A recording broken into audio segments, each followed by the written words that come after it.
ಈಗ ಬಸವಣ್ಣವ್ರು ಹೇಳಿದರು, ಅಂತರಂಗ ಸುದ್ದಿ ಮುಖ್ಯ, ಬಹಿರಂಗ ಸುದ್ದಿ ಮುಖ್ಯ ಅಲ್ಲ ಅಂತ. ಮಾದಪ್ಪನವರು ಕೂಡ ಅದನ್ನೇ ಹೇಳಿದ್ದು. ಈ ನಮ್ಮ ರಾಮ ಮುಗಪ್ಪನ ಬಗ್ಗೆನೂ ಕೂಡ ಅದೇ ಥರ ಹೇಳ್ತಾರೆ. ಇದರಲ್ಲಿ ಇದೇ ಜನಪದ ಸಾಹಿತ್ಯದಲ್ಲಿ ಇದ್ದಾರೆ. ಅವನು ವರ್ಷಗಟ್ಟಲೆ ಸ್ನಾನ ಮಾಡಲ್ಲನು, ಆಯಿತಾ, ಕಣ್ಣಿನ ಜಾರು ತೆಗೆದವನಲ್ಲ, ಮೂಗು ಮುಸುರೆ ತೆಗೆದವನಲ್ಲ, ಕಿವಿ ಗುಗ್ಗ ತೆಗೆದವನಲ್ಲನು, ಆಯಿತಾ, ಅವನು ಆಗದ ಬಟ್ಟೆ ಕೊನೆ ತನಕ ಹರಿಯೋದಂಗನು ಕಿತ್ತಾಕೊಂಡಲ್ಲನು, ಅವ್ನ ಮೈ ಮೇಲೆ ಮೂಗಂಡಿಗೆ ಕೊಳೆ ಇದೆ ಅಂತ ಹೇಳ್ತಾನೆ ಮಾದಪ್ಪನಿಗೆ. ಅಂಥವಂಥವ್ಗೆ ಯಾಕಪ್ಪ ಹೋಯ್ತೀಯ ನೀನು ಅಂತ ಅಂದ್ಬಿಟ್ಟು. ಆದರೆ ಮಾದಪ್ಪನ ನೀವು ಇನ್ನೊಂದು ಪರೀಕ್ಷೆ ಮಾಡ್ಬೋದು. ಏನಂತ, ಎಷ್ಟೋ ಜನ ನಿತ್ಯ ಸ್ನಾನ ಮಾಡ್ಕೊಂಡು ಆಚಾರ ವಿಚಾರ ಪ್ರತಿಯೊಂದನ್ನು ಕೂಡ ಮಾಡ್ಕೊಂಡಿದ್ದವ್ರ ಹತ್ರ ಹೋಗಲಿಲ್ಲ ಮಾದಪ್ಪ.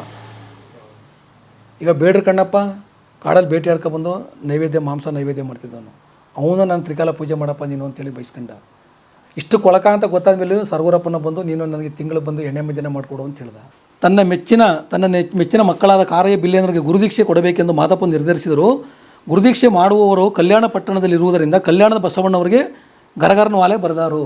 ನನ್ನ ಶಿಶು ಮಕ್ಕಳಿಗೆ ದೀಕ್ಷೆ ಕೊಡಬೇಕಾಗಿದೆ ಬಸವಣ್ಣ, ಇಲ್ಲಾದರೂ ದೀಕ್ಷೆ ಕೊಡಲು ಬೇಕಾದ ಜನರಿಲ್ಲ. ಆದ್ದರಿಂದ ನನಗೆ ಯಾರನ್ನಾರು ಕಳಿಸಿಕೊಡಬೇಕೆಂದರೆ ಶೆಟ್ಟಿಗಳ ಪುಟ್ಟಣ್ಣ, ಕುರುಬರ ಬೀರಪ್ಪ, ಕುಂಬಾರ ಗುಂಡಯ್ಯ, ಮಡಿವಾಳ ಮಾಚಯ್ಯ, ದೇವಾಂಗ ದಾಸಯ್ಯ, ವೀರಶೈವ ಮಠದ ಬಸಪ್ಪಾಜಿ, ಕನಕದ ಮಠೆ ಬಡಿಯೋ ಅರಳಯ್ಯ, ಸಣ್ಣಗಾವಲೋ ನುಡಿಸುವ ಹೊನ್ನಯ್ಯ, ಹೀಗೆ ಕುಲ 18 ಜಾತಿಯ ಶರಣರೆಲ್ಲ ಬರಬೇಕು ಎಂದು ಓಲೆ ಬರೆದು ವಾಸುದೇವನ ಕೈಯಲ್ಲಿ ಕೊಟ್ಟರು.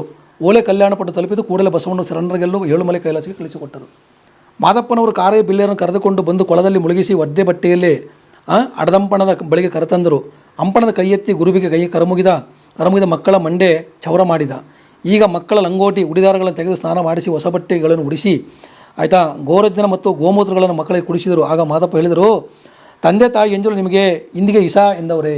ಕಾರಯ್ಯನ ಹೆಸರಿನ ಕಟ್ಟೆ ಏರಿಯ ಮೇಲೆ ಕರಿಯಗಂಬಳಿ ಹಾಸಿ ಗದ್ದಿಗೆ ಹೂಡಿದರು. ಗದ್ದಿಗೆ ಮೇಲೆ ಚಿನ್ನದ ಕಂಸಾಳೆ ಮುತ್ತಿನ ಜೋಳಿಗೆ ನಾಗವೆತ್ತಗಳನ್ನು ಮಡಗಿದರು.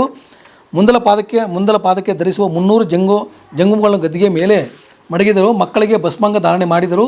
ಕೀಲಿಗೂ ವಿಭೂತಿ ಧರಿಸಿದರು. ನೆತ್ತಿಗೆಲ್ಲ ವಿಭೂತಿ ಬೆಳೆದರು. ಈಗ 5 ಕಳಸಗಳನ್ನು ಹೂಡಿದರು. ಚಕ್ರಮಟ್ಟಿಯಲ್ಲಿ ಮಕ್ಕಳು ಕಳಸಗಳ ಮುಂದೆ ಕುಳಿತರು. ಮಾದಪ್ಪ ಬಲದ ಹಸ್ತವನ್ನು ತೆಗೆದು ಮಕ್ಕಳ ಮಂಡೆ ಮೇಲೆ ಮಡಗಿದರು. ಹಸ್ತ ಮಡಗರೆ. ಶೆಟ್ಟಿಗಳ ಪುಟ್ಟಣ ಕೊಂಬಿನ ಅರಿಸಿನ ತಂದರು. ಇಸುಬ್ರಹ್ಮಯ್ಯ ಕಬ್ಬಿಣದ ಉಂಗುರ ತಂದರು. ಇಸುಬ್ರಹ್ಮಯ್ಯ ಅಂತ.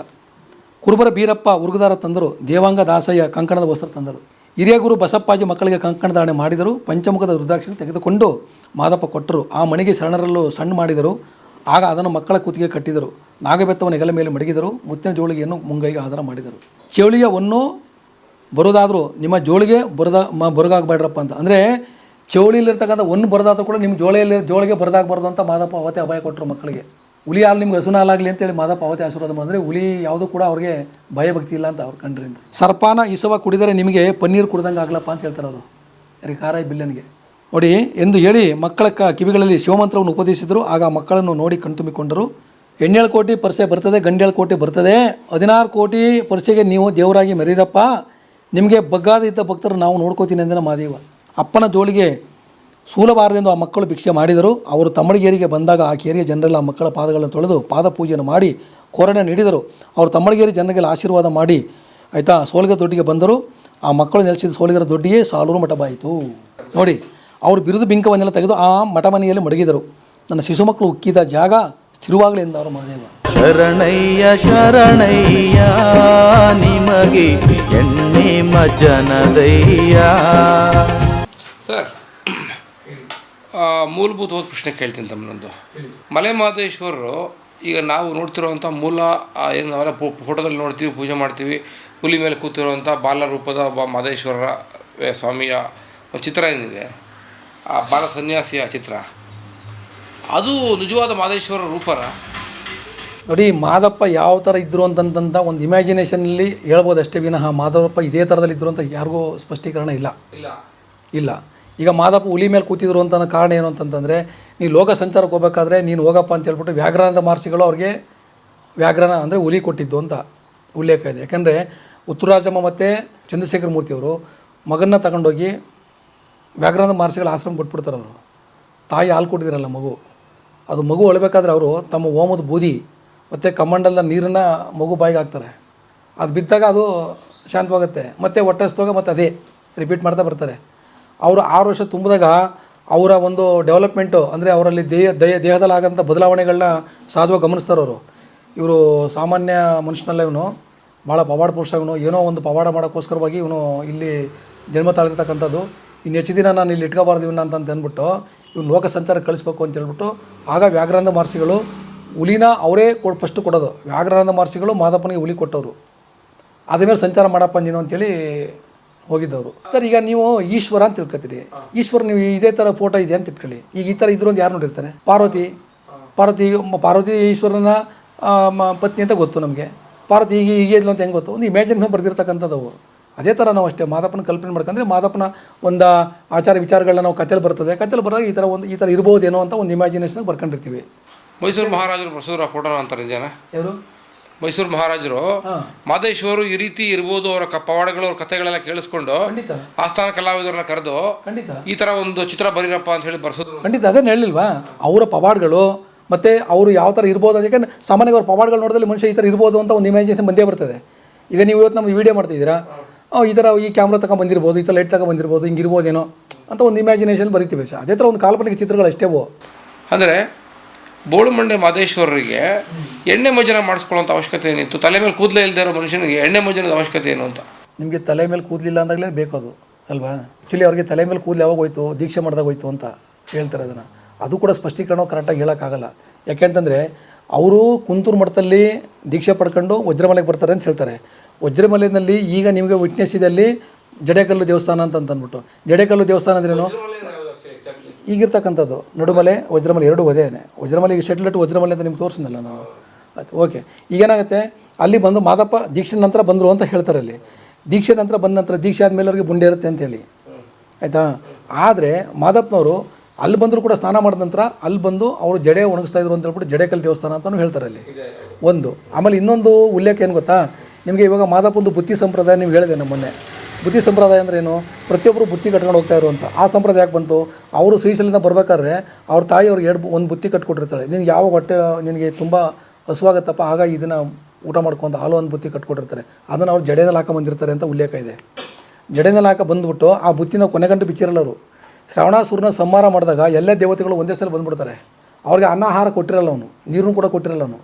ಎಲ್ಲ ಹೊರಗಡೆ ಬಿಟ್ಟ ತಕ್ಷಣ ಅವರು ಕಾಯ್ತಾಯಿದ್ರು ನಾವು ಏನಾದ್ರು ತಿನ್ನಬೇಕು ಅಂತಂತ.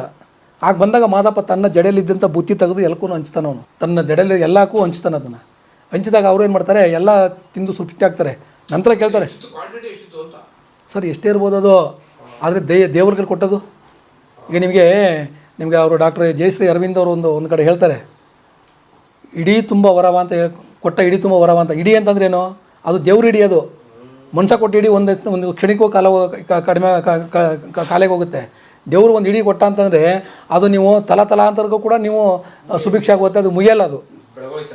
ಆ ಥರದಲ್ಲಿ ಅವರು ಕಟ್ಕೊಬಂದು ಬುತ್ತಿನ ಕೊಟ್ಬಿಟ್ಟು ಅವ್ರು ಹೇಳ್ತಾರೆ, ಹೌದಪ್ಪ ಈಗ ನಮ್ಗೆ ಹೊಟ್ಟೆ ತುಂಬಿಸ್ತೆ, ನಂತರದಲ್ಲಿ ನೀವು ಮುಂದಕ್ಕೆ ಹೋದ್ಮೇಲೆ ನಮ್ಗೆ ಯಾರಪ್ಪ ಗತಿ ಅಂತಂದಾಗ ಅವ್ರು ಹೇಳ್ತಾರೆ ಮಾದಪ್ಪನವರು, ನನಗೆ ಪ್ರತಿ ತಿಂಗಳು ಪ್ರತಿ ವರ್ಷದಲ್ಲಿ 3 ತಿಂಗಳು ನನಗೆ ಬುತ್ತಿ ಕಟ್ಕೊಂಡು ಪರ್ಸೆ ಬರ್ತದೆ.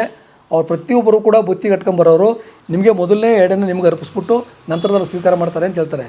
ಹಾಗಾಗಿ ಇವತ್ತು ಕೂಡ ಮಾದಪ್ಪನ ಬೆಟ್ಟಕ್ಕೆ ಮಾತ್ರ ವಿಶೇಷವಾಗಿ ಬುತ್ತಿ ಸಂಪ್ರದಾಯ ಇರೋದು. ಬೇರೆ ಯಾವ ದೇವಸ್ಥಾನದಲ್ಲಿ ಕೂಡ ನೀವು ಪತ್ತೆ ಮಾಡೋಕ್ಕಾಗಲ್ಲ. ಎಲ್ಲಿ ಬುತ್ತಿ ಬಿಚ್ಚೋದು? ದೇವಸ್ಥಾನದಲ್ಲಿ ಇದ್ರ ಹತ್ರ, ಕೊಳದ ಹತ್ರ ಇರತ್ ಕಟ್ಟೆ ಬರ್ತಲ್ಲ, ಅಲ್ಲಿ ಕೊಳದ ಹತ್ರನೇ ಬಿಚ್ಚೋದು. ನೀವು ಕೇಳಿ, ಯಾವ ದೇವಸ್ಥಾನಕ್ಕೆ ಅವರು ಬುತ್ತಿ ಕಟ್ಕೊಂಡು ಹೋಗಲ್ಲ. ಅವ್ರು ಕರೆಸಿ ಅವ್ರಿಗೆ ಕೊಟ್ಟು ಅವ್ರಿಗೆ ಅಲ್ಲಿ ಊಟ ಕೊಟ್ಟ ನಂತರ ಅವ್ರು ಸಂತುಷ್ಟಿ ಆದಮೇಲೆ ಅವರು ಬೇರೆಯವ್ರು ಸ್ವೀಕಾರ ಮಾಡೋದು. ಅದನ್ನು ಪ್ರತಿ ಯಾವುದೇ ಜಾತಿಯಾಗಲಿ ಬುತ್ತಿ ಕಟ್ಕೊಂಡವ್ರು ಇಂಥ ಜಾತಿಗೆ ಸೀಮಿತ ಅಂತ ಏನಿಲ್ಲ. ಪ್ರತಿಯೊಂದು ಜಾತಿ ಜನಾಂಗದವರು ಕೂಡ ಬುತ್ತಿ ಕಟ್ಕೊಂಡು ಹೋಗ್ತಾರೆ. ನೀವು ಕೇಳಿ, ಮಾದಪ್ಪನಿಗಷ್ಟೇ ಬುತ್ತಿ ಪರಿಸೆ ಹೋಗೋದು. ಇದರಲ್ಲಿ ಬುತ್ತಿ ಕಟ್ಟಿರ್ತಾರೆ, ಹಸಿವೆ ಬರುತ್ತೆ ನೋಡಿ, ಹಿಂದೆ ಒಂದು ಬುತ್ತಿ ಮುಂದೆ ಒಂದು ಬುತ್ತಿ ಕಟ್ಕೊಂಡು ಹೋಗಿರ್ತಾರೆ. ಕಟ್ಕೊಂಡೋಗಿ ಮೊದಲನೇದಾಗಿ ಫಸ್ಟು ದೇವತೆಗಳಿಗೆ ಅರ್ಪಿಸ್ಬಿಟ್ಟು ನಂತರದಲ್ಲಿ ಅವರು ಸ್ವೀಕಾರ ಮಾಡೋಂಥದ್ದು. ಸೊ ಆ ಸಂಪ್ರದಾಯ ಬರಲಿಕ್ಕೆ ಕಾರಣವೇ ಆ ಒಂದು ಘಟನೆ. ಶ್ರಾವಣಾಸುರನ ಸಂಹಾರ ಮಾಡುವಾಗ ಈ ಥರ ಒಂದು ಸನ್ನಿವೇಶ ಅಲ್ಲಿ ಉದ್ಭವ ಆಗುತ್ತೆ. ಸೊ ಹಾಗಾಗಿ ಮಾದಪ್ಪನಿಗೆ ಅಲ್ಲಿ ಬುಂಡೆ ಇತ್ತು, ಬೋಳ್ಮಂಡೆ ಅಂತಲೂ ಹೇಳೋಕ್ಕಾಗಲ್ಲ, ಇದಿತ್ತು ಅಂತಲೂ ಹೇಳೋಕ್ಕಾಗಲ್ಲ. ಯಾಕೆಂದರೆ ಆಗ ಅವರು ಬಯಸಿದ್ದಂಥ ಎಣ್ಣೆ ಮಜ್ಜನ ಸೇವೆನ, ನನಗೆ ಈ ಥರ ತೊಂದರೆ ಆಗಿದೆ, ನನಗೆ ನಿದ್ದೆ ಬರ್ತಾ ಇಲ್ಲ, ನನಗೆ ಹುಚ್ಚಿಡಿದೆ ಅಂತಂತ ಮಾದಪ್ಪ ಹೇಳಿದ ಮೇಲೇ ಇಲ್ಲಿಗೆ ಬಂದಿರತಕ್ಕಂಥದ್ದು ಒಂದು. ಎರಡನೇದಾಗಿ ಏನಪ್ಪ ಅಂತಂದರೆ, ನನ್ನ ನಂತರದಲ್ಲಿ ಭಕ್ತರನ್ನ ಕಾಪಾಡೋಂಥ ಜವಾಬ್ದಾರಿನ ಯಾರು ವಹಿಸ್ಬೇಕು ಅಂತಂದಾಗ ಅದಕ್ಕೆ ಸರೆಂಡರ್ ಆಗಿರ್ತಕ್ಕಂಥವ್ರು ಸರ್ವೂರು ರಾಮಮೂಗಪ್ಪ, ಅವ್ರನ್ನ ಮುಂಚೂಣಿ ತರಬೇಕು ಅನ್ನೋ ಉದ್ದೇಶ ಮಾದಪ್ಪನಲ್ಲಿ ಇತ್ತು ಅನ್ನೋದು ಬಹುಮುಖ್ಯವಾದಂಥ ಪಾಯಿಂಟು. ಈಗ ಬೇಸಿಕಲಿ ಮಾದೇಶ್ವರರು ಅರಣ್ಯವಾಸಿಗಳಾಗಿದ್ದವರು. ಈಗ ಅರಣ್ಯದಲ್ಲಿ ಮಲಗಲಿಕ್ಕೆ ಏನು ಮಹಲು ಮಂಟಪಗಳಿಂದ ಇರ್ತಿರಲಿಲ್ಲ. ಅವ್ರು ಯಾವಾಗಲೂ ಧ್ಯಾನ ಮಾಡ್ತಿದ್ದವರಲ್ಲ, ಧ್ಯಾನ ಮಾಡ್ಕೊಂಡು ನಿದ್ದೆ ಮಾಡ್ತಿದ್ದವರು. ಸರ್ ಈಗ ಅದು ಇರ್ಬೋದೇನೋ, ದೇವ್ರಿಗೆ ಇರಬೇಕಾಗಿರ್ತಕ್ಕಂಥದ್ದು ಅಂತರಂಗ ಸುದ್ದಿ ಹೊರತು ಬಹಿರಂಗ ಸುದ್ದಿ ಏನಲ್ಲ.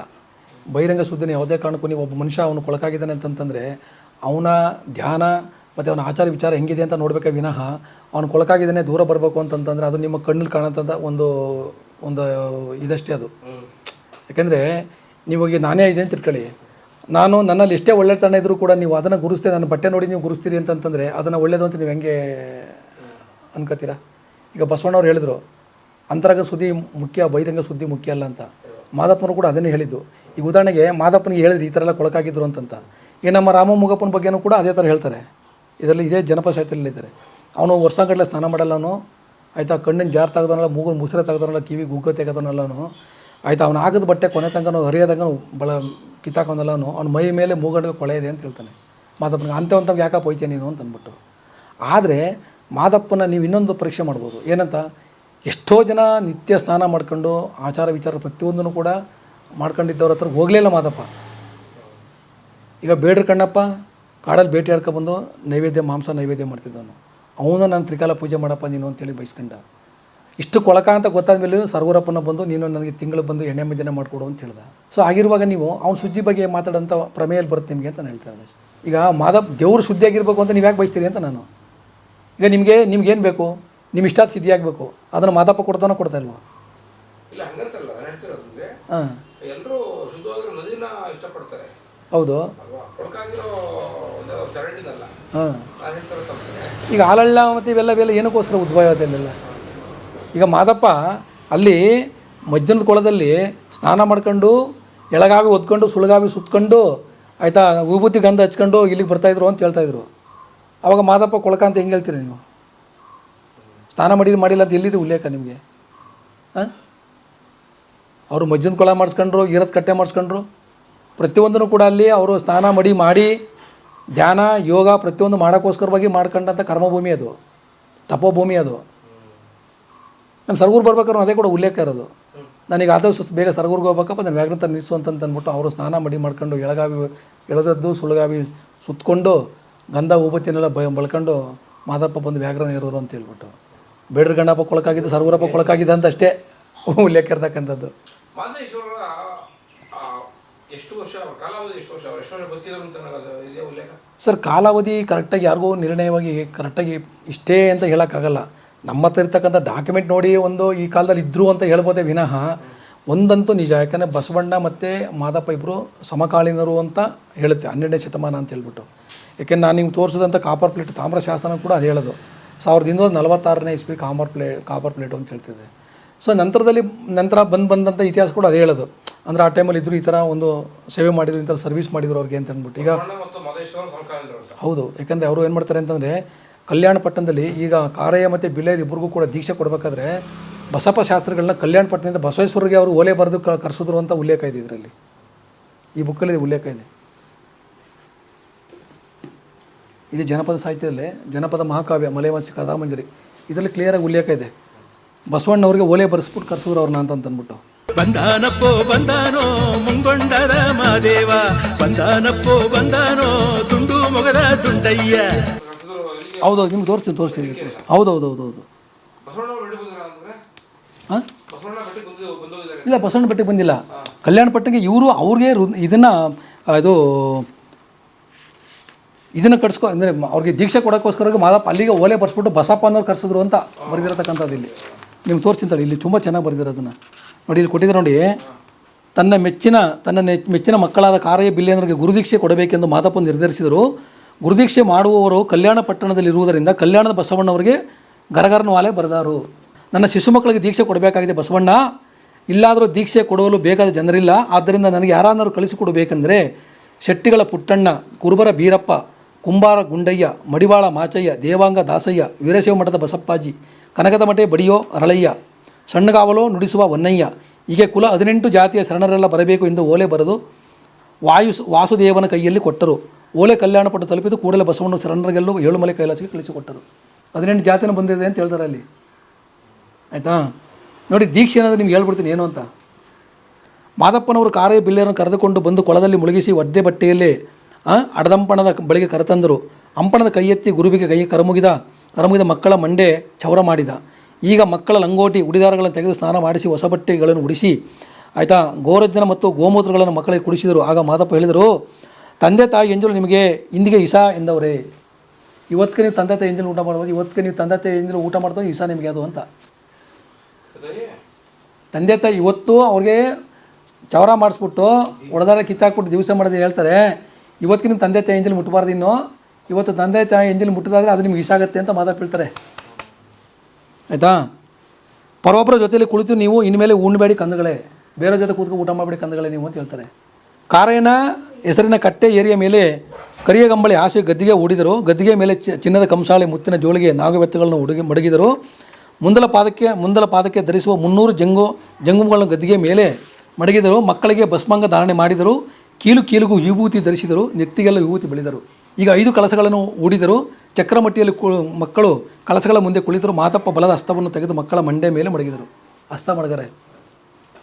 ನೀವು ದೀಕ್ಷೆ ಕೊಡ್ಬೇಕಾದ್ರೆ ನೋಡ್ತಾರೆ ಸುಮಾರು ಜನ ಕಾಲು ಮಡಗ್ತಾರೆ, ಮಡಗಬಾರ್ದು. ಮಾದಪ್ಪನೇ ಕೈ ಮಡಗಿದ್ದಿಲ್ಲ. ಶೆಟ್ಟಿಗಳ ಪುಟ್ಟಣ ಕೊಂಬಿನ ಅರಿಸಿನ ತಂದರು. ಇಸುಬ್ರಹ್ಮಯ್ಯ ಕಬ್ಬಿಣದ ಉಂಗುರ ತಂದರು. ಇಸುಬ್ರಹ್ಮಯ್ಯ ಅಂತ. ಕುರುಬರ ಬೀರಪ್ಪ ಉರುಗುದಾರ ತಂದರು. ದೇವಾಂಗ ದಾಸಯ್ಯ ಕಂಕಣದ ವಸ್ತ್ರ ತಂದರು. ಹಿರಿಯ ಗುರು ಬಸಪ್ಪಾಜಿ ಮಕ್ಕಳಿಗೆ ಕಂಕಣ ಧಾರಣೆ ಮಾಡಿದರು. ಪಂಚಮುಖದ ರುದ್ರಾಕ್ಷಿ ತೆಗೆದುಕೊಂಡು ಮಾದಪ್ಪ ಕೊಟ್ಟರು. ಆ ಮಣಿಗೆ ಶರಣರಲ್ಲೂ ಸಣ್ಣ ಮಾಡಿದರು. ಆಗ ಅದನ್ನು ಮಕ್ಕಳ ಕೂತಿಗೆ ಕಟ್ಟಿದರು. ನಾಗಬೆತ್ತವನ ಹೆಗಲ ಮೇಲೆ ಮಡಗಿದರು. ಮುತ್ತಿನ ಜೋಳಿಗೆಯನ್ನು ಮುಂಗೈಗೆ ಆಧಾರ ಮಾಡಿದರು. ಚೌಳಿಯ ಒನ್ನು ಬರೋದಾದರೂ ನಿಮ್ಮ ಜೋಳಿಗೆ ಬರಗಾಗಬೇಡ್ರಪ್ಪ ಅಂತ. ಅಂದರೆ ಚೌಳಿಯಲ್ಲಿರ್ತಕ್ಕಂಥ ಒಂದು ಬರೋದಾದರೂ ಕೂಡ ನಿಮ್ಮ ಜೋಳಿಗೆ ಬರದಾಗಬಾರ್ದು ಅಂತ ಮಾದಪ್ಪ ಅವತ್ತೇ ಅಭಯ ಕೊಟ್ಟರು ಮಕ್ಕಳಿಗೆ ಎಂದು ಆಶೀರ್ವಾದಿಸರು. ಎಲ್ಲ ಬಿರುದು ಬಿಂಕಗಳನ್ನು ಕೊಟ್ಟ ಮಾದಪ್ಪ, ತಾಯ ಹಾಲು ಅಂದಾರು ನಿನ್ನ ಹೃದಯಕ್ಕೆ ತಗಲಬಾರ್ದಪ್ಪ ಅಂದರೆ, ತಾಯಿ ಹಾಲು ಅಂದರೂ ಕೂಡ ಯಾವತ್ತು ನಿಮಗೆ ಹುಲಿ ಹಾಲು ಅಂದರೆ ನಿಮಗೆ ಹಸುನ ಹಾಲಂಗೆ ಆಗ್ಲಪ್ಪ ಅಂತ ಹೇಳ್ತಾರೆ. ಹುಲಿ ಹಾಲು ನಿಮ್ಗೆ ಹಸುನ ಹಾಲಾಗಲಿ ಅಂತೇಳಿ ಮಾದಪ್ಪ ಅವತ್ತೇ ಆಶೀರ್ವಾದ ಮಾಡಿದ್ರೆ, ಹುಲಿ ಯಾವುದೂ ಕೂಡ ಅವ್ರಿಗೆ ಭಯಭಕ್ತಿ ಇಲ್ಲ ಅಂತ ಅವ್ರು ಕಂಡ್ರಿಂದ. ಆಯಿತಾ. ಸರ್ಪಾನ ಇಸವ ಕುಡಿದರೆ ನಿಮಗೆ ಪನ್ನೀರು ಕುಡ್ದಂಗೆ ಆಗ್ಲಪ್ಪ ಅಂತ ಹೇಳ್ತಾರೆ ಅವರು, ಯಾರಿಗೆ ಕಾರಾಯಿ ಬಿಲ್ಲನಿಗೆ ನೋಡಿ ಎಂದು ಹೇಳಿ ಮಕ್ಕಳ ಕಿವಿಗಳಲ್ಲಿ ಶಿವಮಂತ್ರವನ್ನು ಉಪದೇಶಿಸಿದರು. ಆಗ ಮಕ್ಕಳನ್ನು ನೋಡಿ ಕಣ್ತುಂಬಿಕೊಂಡರು. ಆಯಿತಾ. ಗಂಡುಲುಗಳಿಗೆ ಗಂಡರಾಗಿ ನನ್ನ ಏಳುಮಲೆಯಲ್ಲಿ ಮೆರೀರಿ, ಹೆಚ್ಚಿನ ಹುಳುಗಳಿಗೆ ಒಡೆಯರಾಗಿ ನನ್ನ ಏಳುಮಲೆಯಲ್ಲಿ ಮೆರೀರಿ. 7 ಕೋಟಿ ಪರ್ಸೆ ಬರ್ತದೆ, 7 ಕೋಟಿ ಬರ್ತದೆ, 16 ಕೋಟಿ ಪರ್ಸೆಗೆ ನೀವು ದೇವರಾಗಿ ಮೆರೀರಪ್ಪ, ನಿಮಗೆ ಬಗ್ಗಾದ ಇದ್ದ ಭಕ್ತರು ನಾವು ನೋಡ್ಕೋತೀನಿ ಅಂದಿನ ಮಾದೇವ. ಹಾಗೆಂದು ಆಶೀರ್ವದಿಸಿ ರುದ್ರಾಕ್ಷಿ ಮಂಟಪದಲ್ಲಿ ಕೂರಿಸಿ ಮೆರೆಸಿದರು. ಪರಿಸೆ ಕಾರಂಗಿ ಬಿಲ್ಲೆನಿಗೆ ಉಗೆ ಎಂದರು. ಆಗ ಮಾದಪ್ಪ ದಂಡುಗೋಲು ಕೆಂಡದ ಧೂಪ ನಿಮಗೆ ಅಂದವರು ಮಾದೇವ, ಜೋಡಿ ವಾಹನ ಜೋಡಿ ಪೆಂಜು ನಿಮಗೆ ಅಂದವರು ಮಾದೇವ. ನಾನು ಆಯಿತಾ ಖುಷಿಯಿಂದ ನಿಮ್ಮ ಮೆರ್ತಾವ ನೋಡಿ ಖುಷಿಗಾರ ಮಾದಪ್ಪನಾಗ್ತೀನಿ. ಆಯಿತಾ. ಸಾಲೂರು ಮಠದ ಬೀದಿಯಲ್ಲಿ ನೀವು ಸಾಲಿಟ್ಟುಕೊಂಡು ಮೆರೀರಪ್ಪ, ನನ್ನ ಶಿಶು ಮಕ್ಕಳು ಬೀದಿಯಲ್ಲೇ ಮೆರೆಯುತ್ತಿದ್ದರೆ ಅದನ್ನು ನೋಡಿ ಖುಷಿ ಪಡ್ತೀನಿ ಕನಸುಗಾರ ಮಾದಪ್ಪ ಅಂತೇಳಿ ಅವನು ಲೋಕವನ್ನೆಲ್ಲ ಕರೀಲಿ ಅಂತ. ಆಯಿತಾ. ಎಂಡ್ರಲಿದ ಪುಂಡುಗಾರ ಎಂದು ನನ್ನನ್ನು ಎಲ್ಲರೂ ಕೂಗಾಲಿ ಎಂದರು. ಆಯಿತಾ. ಅಂದವುಳ್ಳ ಮಕ್ಕಳ ನೋಡಿದ ಆಯಿತಾ ನನ್ನ ಆನಂದವುಳ್ಳ ಮಾದೇವ. ಅಪ್ಪನ ಜೋಳಿಗೆ ಸೂಲಬಾರದೆಂದು ಆ ಮಕ್ಕಳು ಭಿಕ್ಷೆ ಮಾಡಿದರು. ಅವರು ತಮ್ಮಡಿಗೇರಿಗೆ ಬಂದಾಗ ಆ ಕೇರಿಯ ಜನರೆಲ್ಲ ಆ ಮಕ್ಕಳ ಪಾದಗಳನ್ನು ತೊಳೆದು ಪಾದ ಪೂಜೆಯನ್ನು ಮಾಡಿ ಕೋರಣೆ ನೀಡಿದರು. ಅವರು ತಮ್ಮಡಿಗೇರಿ ಜನರಿಗೆಲ್ಲ ಆಶೀರ್ವಾದ ಮಾಡಿ ಆಯಿತಾ ಸೋಲಿಗರ ದೊಡ್ಡಿಗೆ ಬಂದರು. ಆ ಮಕ್ಕಳು ನೆಲೆಸಿದ ಸೋಲಿಗರ ದೊಡ್ಡಿಗೆ ಸಾಲೂರು ಮಠ ಬಾಯಿತು. ಮತ್ತು ಇಷ್ಟೊಂದೆಲ್ಲ ಈ ಮಾಲ್ಪ್ಲೇಷನ್ ನೋಡಿ, ಅವರು ಬಿರುದು ಬಿಂಕವನ್ನೆಲ್ಲ ತೆಗೆದು ಆ ಮಠ ಮನೆಯಲ್ಲಿ ಮಡಗಿದರು. ನನ್ನ ಶಿಶು ಮಕ್ಕಳು ಉಕ್ಕಿದ ಜಾಗ ಸ್ಥಿರವಾಗಲಿ ಎಂದು ಅವರು ಮಾದೇವ. ನಾನು ತಮಗೆ ಮೊನ್ನೆ ಹೇಳಿದೆ, ನಾನು ಯಾವುದೇ ಕಾರಣಕ್ಕೂ ನಾನು ಬೇಸೆಸ್ಲ ಮಾತಾಡೋದು ಸರ್, ನಾನು ಏನೇ ಮಾತಾಡೋದಕ್ಕೂ ಅದಕ್ಕೆ ಬೇಸ್ ಅಂತ ಹೇಳ್ಬಿಟ್ಟು ನಾನು ಯಾವುದೇ ಬೇಸಿಲ್ಲ ನಾನು ಮಾತಾಡೋದು. ಇತ್ತರು ಯಾರು ಅಂತ ನೀವು ಕೇಳಬೇಕು ಅದನ್ನು. ಈ ಉದಾಹರಣೆಗೆ ಮೊನ್ನೆ ನೀವು ಯಾರನ್ನೋ ಇಂಟ್ರೂ ಮಾಡಿದ್ರಿ, ಇಂಟ್ರೂ ಮಾಡಿದಾಗ ಅವ್ರು ಹೇಳಿದ್ರು ಮಾದಪ್ಪನ ಮುಟ್ಟಿಯವ್ರು ನಾವು ಇಬ್ಬರೇ ಬೇರೆ ಯಾರೂ ಇಲ್ಲ ಅಂತ ಅಂದ್ಬಿಟ್ಟು ಇವ್ರ ರೀತಿ ಹೇಳ್ಕೋಬೇಕು, ಕಾರಾಯಿ ಬಿಲ್ಲ ರೀತಿ ಹೇಳ್ಕೋಬೇಕು, ಎಲ್ಲೋಬೇಕು ಹೇಳಿ. ಜೋಡಿ ಪೆಂಚ್ ಕಟ್ಕೋಬೇಕು, ನಿಮಗೆ ರುದ್ರಾಕ್ಷಿ ಮಂಟಪ ಕೊಡ್ತೀನಿ ಅಂತ ಮಾದಪ್ಪ ಹೇಳಿದ್ಮೇಲೆ ಅಲ್ಲಿ ಇರೋ ರುದ್ರಾಕ್ಷಿ ಮಂಟಪದಲ್ಲಿ ಕಾರಾಯಿ ಬಿಲ್ಲ ಇರಬೇಕಾ ಬೇಡವಾ ನಿಮ್ಮ ಪ್ರಕಾರ? ಈಗ ರಾಮೋ ಮುಗಪ್ಪ ಐಕ್ಯ ಆದ ನಂತರ ರಾಮೋ ಮುಗ ಬರ್ತಾ ಇಲ್ಲ, ಅವ್ರನ್ನ ನಾವು ಕೂಡ ಇಲ್ಲಿ ನಾವು ದರ್ಶನ ಮಾಡಬೇಕು ಅಂತಂದಾಗ ರಾಮೋ ಮುಗಪ್ಪನಿಗೋಸ್ಕರ ಉತ್ಸವ ಮಂಟಪ ಮಾಡಿದ್ರು. ಅಲ್ಲಿ ಉತ್ಸವ ಮೂರ್ತಿ ಮಾಡಿ ಒಂದರಲ್ಲಿ ಅವ್ರು ಕುಂಡ್ರಿಸ್ರು. ಇವಾಗ ಹೇಳ್ತಾರೆ ಅದೇನು ಪಾರ್ವತಿ ಪರಮೇಶ್ವರ ಅಂತ. ಪಾರ್ವತಿ ಪರಮೇಶ್ವರ ಮಾದಪ್ಪನ ಬೆಟ್ಟಿಗೆ ಏನಕ್ಕೆ ಬರ್ತಾರೆ? ನಾನು ಹೇಳಿಲ್ವಾ, ರಾಮ ಮುಗಪ್ಪನ ಉತ್ಸವ ಮೂರ್ತಿ ಒಂದು, ಕಾರಾಯಿ ಬಿಲ್ಲೊಂದು, ಮಾದಪ್ಪನೊಂದು, 3 ಇರ್ಬೇಕಲ್ಲಿ. ಇಷ್ಟೇ ನಮಗೆ ಗೊತ್ತಿರ್ತಕ್ಕಂಥದ್ದು. ಯಾಕಂದ್ರೆ ನಮ್ಮ ಈಗ ಅವ್ರ ಪೂರ್ವದ ಅವ್ರಿಗೆ ಇತಿಹಾಸ ಹೆಂಗೆ ಹೇಳ್ಕೊಟ್ರೆ ಹಂಗೆ ನಮ್ಮ ಪೂರ್ವದ ಕೂಡ ನಮ್ಗೆ ಇತಿಹಾಸ ನಮ್ಗೆ ಹೇಳ್ಕೊಟ್ಟಿದ್ದಾರೆ. ಆಯಿತಾ. ಇಲ್ಲಿ ಕಟ್ಲಿಂಗ ಉಟ್ಲಿಂಗ ಆಚರಣೆ ಕೂಡ ಈ ಬುಕ್ಕಲ್ಲಿದೆ. ಕಟ್ಲಿಂಗ ಅಂದರೆ ಬಸವಣ್ಣವ್ರು ಬಂದ ನಂತರ ಬಂದದ್ದು, ಉಟ್ಲಿಂಗ ಅಂತಂದರೆ ಶಿವನ ಅನುಗ್ರಹ ಹುಟ್ಟಿರ್ತಕ್ಕಂಥವ್ರಿಗೆ ಉಟ್ಲಿಂಗ ಅದು ಅಂತಂತ. ನಮ್ಗೆ ಯಾರು ದೀಕ್ಷೆ ಮಾಡೋಂಗಿಲ್ಲ ಅಂತ ಅಲ್ಲಿ ಉಲ್ಲೇಖ ಇರ್ತಕ್ಕಂಥದ್ದು ಇದೇ ಬುಕ್ಕಲ್ಲಿದೆ ಉಲ್ಲೇಖ. ನಾನು ಯಾವುದನ್ನು ಹೇಳ್ತಾ ಇಲ್ಲ, ನಾನು ಪ್ರತಿಯೊಂದು ಕೂಡ ಇಲ್ಲಿ ಉಲ್ಲೇಖ ಇರ್ತಕ್ಕಂಥದ್ದು ನಾನು ನಿಮ್ಗೆ ಹತ್ರ ಹೇಳಿರೋದು. ಕಟ್ಲಿಂಗ ಉಟ್ಲಿಂಗದು ಕೂಡ ಉಲ್ಲೇಖ ಇಲ್ಲೇ ಇದೆ. ಸೊ ಆ ಥರದಲ್ಲಿ ಇರ್ತಕ್ಕಂಥ ಆಚರಣೆಗಳನ್ನು ನೀವು ಸುಮ್ಮನೆ ಇತಿಹಾಸ ಗೊತ್ತಿಲ್ಲ, ಸುಮ್ಮನೆ ಏನೇನೋ ನಿಮಗೆ ಈಗ ಮೀಡಿಯಾದಲ್ಲಿ ನೀವು ಕೇಳಿದ್ರಿ, ನಿಮ್ಗೆ ಸಹಜವಾಗಿ ನಾವು ಏನು ಹೇಳೋದು ನೀವು ಬರೀತೀರಿ, ಇಲ್ಲ ಅಂತಲ್ಲ. ಅದಕ್ಕೂ ಸ್ವಲ್ಪ ಬೇಸಿರ್ಬೇಕಲ್ವಾ? ಹೌದು, ಸಾಕ್ಷಿ ಪುರಾವೆ ಇಲ್ಲದೆ ನಾವು ಹೆಂಗೆ ಹೇಳೋಕ್ಕಾಗುತ್ತೆ ನಿಮಗೆ? ಎದ್ದು ಬಂದು ನಿಂತವೋ, ಅಡ್ಡ ಬಿದ್ದು ಕುಂತವೋ, ನಿದ್ದೆ ಸಾಕು ಹೇಳಪ್ಪ ಮುತ್ತು ಕಂದ ಮಾದಪ್ಪ.